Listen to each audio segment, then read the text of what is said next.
everybody. Welcome to something you should practice this weekend. And this weekend's practice tip is going to be actually coming from a question that I got after last weekend's practice tip, which was working on first finger slides. I had mentioned how I think it's important that you really anchor your fiddle with your neck, chin, shoulder area so that your left hand can do a little bit more easily work around the fingerboard. And this person said, I have trouble with that. Can you give me some advice on how to do a better job at loosening up my left hand? Well, I sure can. So here's what I want you to do. I want you to get a wine cork. I don't care what you have to do to get this wine cork. Do you drink a whole bottle of wine? I don't know. That's between you and your bottle of wine. But get a wine cork, and I want you to put it right here in between where that thumb meets your hand right there.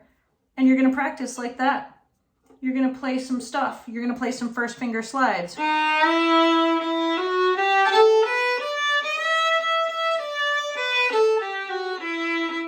can't really see it down in there, but what you can see is look at the hand position and look at the distance. I've got the thumb is loose. It's not completely gripping the fingerboard. You can also try some third position slides to get a feel for it, and the cork should just move right along, especially if you have one of these synthetic kind. They're a little bit more slippery and they work better. That is going to help you get a looser, more open left hand position, and so that you rely more on this area, and that's going to give you, it's going to give you better vibrato, better slides, all that good stuff. So go get your cork and practice this weekend. I hope you enjoy that one.